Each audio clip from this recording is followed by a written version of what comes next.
Welcome to unstoppable Raj YouTube channel.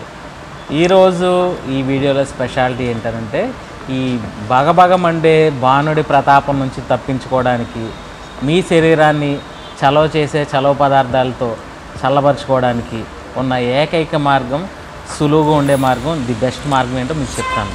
ఏంటి అంటే చాలామంది జాబ్ హోల్డర్స్ ఎర్లీ మార్నింగ్ పొద్దున్న ఒక డబ్బా తీసుకుని వెళ్ళిపోతారన్నమాట జాబ్స్కి. లేదంటే కనుక బ్యాచిలర్స్ అయితే ఏం చేస్తారంటే వెళ్ళిపోయి ఎర్లీ మార్నింగ్ వెళ్ళిపోయి ట్రావెల్ చేసుకుని కాలేజ్కి వెళ్ళిపోయి అక్కడేదో బ్యాచిలర్ రూమ్స్లోనో రైస్ కుక్ చేసుకుని కర్రీస్ తెచ్చుకుంటారు, కర్రీ పాయింట్ల చుట్టూ తిరుగుతారు.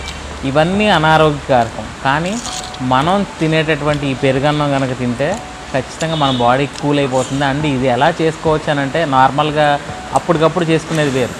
రాత్రిపూట బాగా మరక్కాచిన పాలల్లో కొంచెం మజ్జిగ చుక్కలు గోరువెచ్చగా ఉన్నప్పుడు వేసి దాంట్లో అప్పుడే వండినటువంటి రైస్ని చల్లబరిచిన తర్వాత వేసేసి దాంట్లో ఒక పచ్చిమిర్చి, ఒక ఉల్లిగడ్డ రెండు కలిపి వేసి మూత పెట్టేసి కొంచెం ఉప్పు గడ్డలు వేసేసి ఉంచితే మంచి రెసిపీ లాగా ఉంటుంది.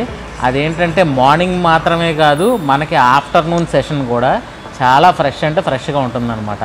మధ్యాహ్నం కూడా తింటే ఎటువంటి పొల్లటి ఫీలింగ్ అంటే పులుపు వాసన రాదు. ఎందుకంటే దాంట్లో మనం ఒక పచ్చిమిర్చిని నిలువుగా కొంచెం చీల్చి వేసాము, అదేవిధంగా ఉల్లిగడ్డ కూడా వేసాం కాబట్టి అదేంటంటే ఆ ఫెర్మెంటేషన్ ప్రాసెస్ అనేది కొంచెం స్లో అయ్యి దాంట్లో మనకి ఆ పుల్లదనాన్ని కలిగించేటటువంటి యాసిడ్స్ అనే వాటిని అది న్యూట్రలైజ్ చేస్తుంది. కాబట్టి పుల్లగా ఉండదు, శరీరానికి చాలా చలవ, ఒంటికి మంచి బలాన్ని ఇస్తుంది. అంత మాత్రమే కాదు, వడదెబ్బ నుంచి ఖచ్చితంగా కాపాడుతుంది. మరి ఇంకెందుకు ఆలస్యం, ఈ ఫుడ్ని మీరు వెంటనే ట్రై చేసేయండి, మీరు తినేసేయండి. అండ్ ఎలా ఉందో కామెంట్స్లో కామెంట్ చేయండి. మరింత వాల్యుబుల్ ఇన్ఫర్మేషన్ కోసం నా ఛానల్ సబ్స్క్రైబ్ చేయండి. ముందైతే మాత్రం ఈ వీడియోని షేర్ కొట్టేయండి.